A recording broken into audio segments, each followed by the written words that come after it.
Marta, ¿cómo estás? Buenas noches. ¿Cómo estás, Juan? Buenas noches, Jonathan.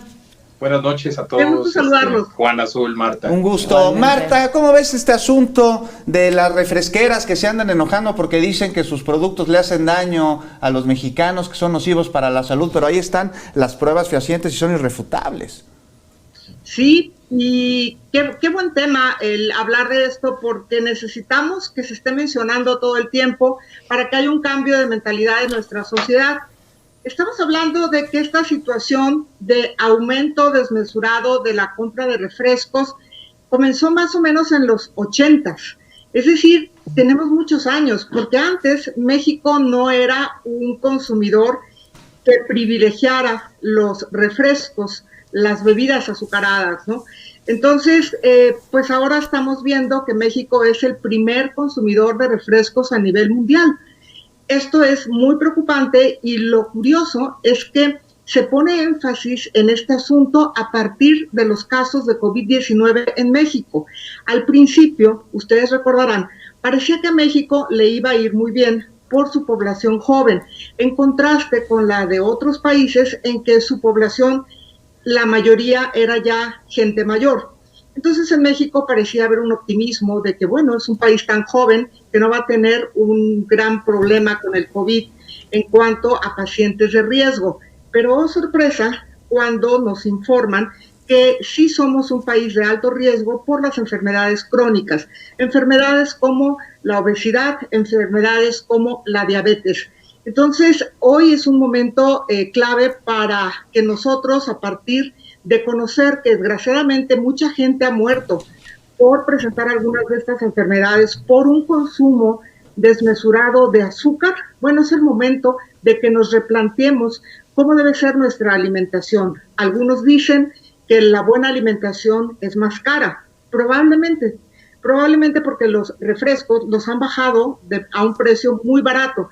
Pero el tema que mencionabas del etiquetado, Juan, me parece clave, cómo se opusieron todos, y aquí estamos cayendo en el terreno de las políticas públicas. Es decir, si hubo presidentes en el pasado reciente, por lo menos Vicente Fox, Felipe Calderón y Enrique Peña Nieto, que favorecieron convenios con las empresas refresqueras y también con las productoras de alimentos chatarra, pues desde luego el resultado va a ser negativo. Debe haber una regulación de la publicidad, debería de aparecer el etiquetado bien claro, advirtiendo del peligro y recordarle a la gente que son, creo que 12 cucharadas de azúcar por cada botella de refresco. Más o menos, por ahí estás.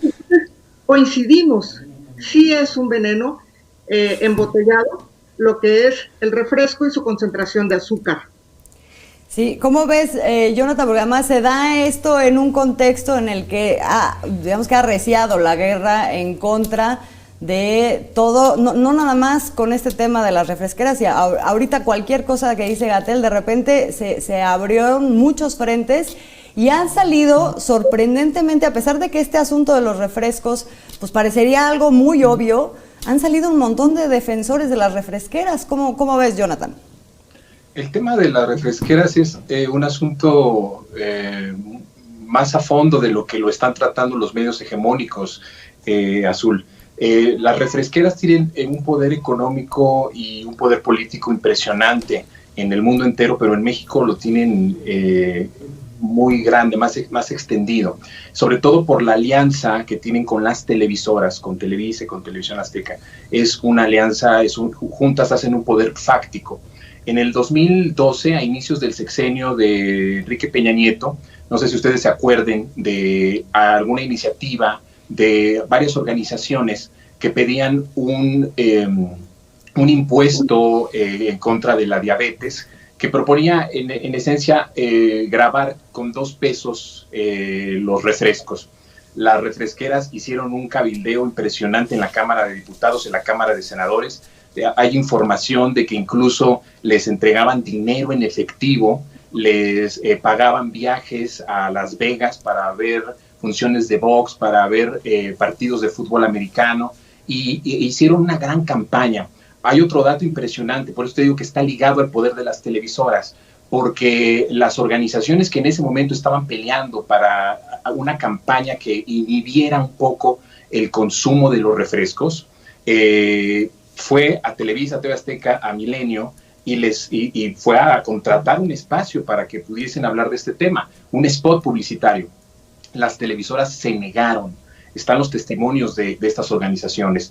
Es decir, no se entiende el poder de las refresqueras, el poder de estos, como ustedes bien dicen, que envenenan a la gente, sin el poder fáctico, sin el poder de las televisoras. Ahora, también hay otro factor que es importante y que, aunque no les guste a la oposición, es de mera importancia. El neoliberalismo empobreció a la familia mexicana durante los últimos 30 y tantos años.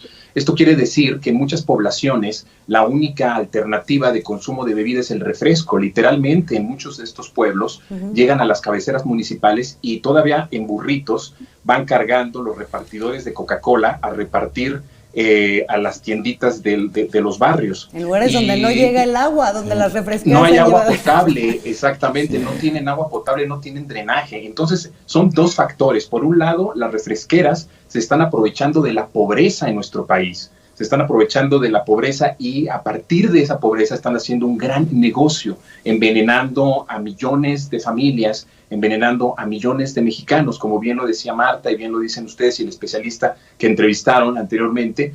México se ha convertido en uno de los países de más consumo. Incluso la última estadística y cifra oficial es que consumimos más refresco que Estados Unidos. Eso es verdaderamente alarmante, pero no puede entenderse este tema sin, por el lado del trabajo, el papel, la culpa que tienen los gobiernos neoliberales, de no advertir a la ciudadanía, de no tomar cartas en el asunto en este problema tan grave que efectivamente la pandemia de coronavirus vino a visibilizar. Pero por otro lado también las refresqueras, que tienen un poder político impresionante y que tienen el apoyo de las televisoras. Eso creo que es importante decirlo, y no se había hablado de esto en el análisis. Y de un presidente, el expresidente, hasta un día en una visita a una planta refresquera, presumió que se tomaba uno de estos, que es que de dieta todos los días. Y Marta Zamarripa, sobre otro tema, porque se nos acaba el tiempo, ¿le entramos al tema de las pensiones de una vez o nos seguimos con los refrescos? El INE, las pensiones, dos grandes temas del día de hoy. Es un temazo las pensiones. Bien, pues vamos rápidamente a alcanzar a abordarlos. En el tema de las pensiones es una excelente noticia para el país, para los trabajadores que estuvieron olvidados desde 1997. 23 años en que decidieron que las pensiones de los trabajadores mexicanos no eran relevantes. Ahora es un aumento de 40% y se va a hacer de manera gradual, lo que va a impactar de una manera tan positiva que hasta este momento los trabajadores solamente se podían pensionar con más o menos el 30% de su salario. Ahora esta situación va a cambiar. ¿Y por qué no podían ahorrar? Pues no podían ahorrar porque su salario era muy bajo.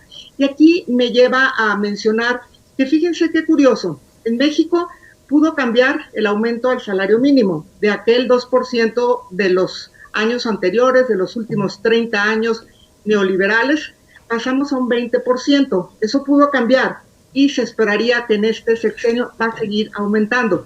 Las pensiones pueden cambiar por primera vez en México, algo que realmente sea de beneficio y le dé tranquilidad a los trabajadores, y ya no serían 25 años cotizando, sino 15 años para tener garantizadas sus pensiones. Esta parte de la tranquilidad también es muy importante.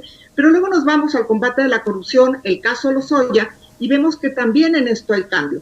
Y la pregunta que yo les haría es, ¿por qué en la única institución donde no hay cambios es en el INE? ¿Por qué el INE se mantiene estático?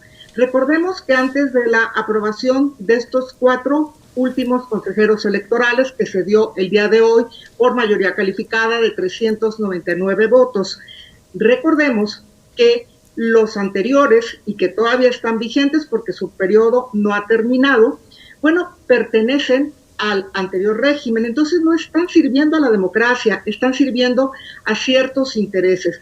Esto es muy importante porque no se puede ser guardián de la democracia cuando se sirve a otros intereses distintos. Recordemos el papel del IFE en el año 2006.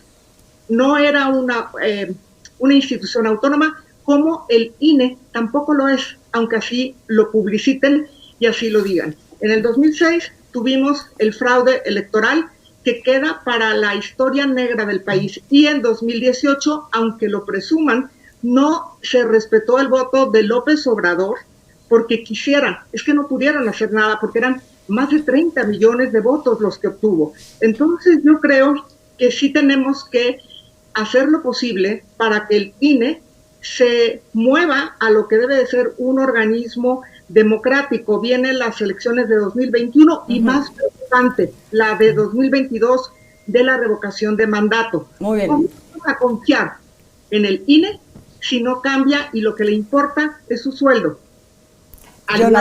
Jonathan, ¿con qué cierras, Jonathan? Gracias, Marta.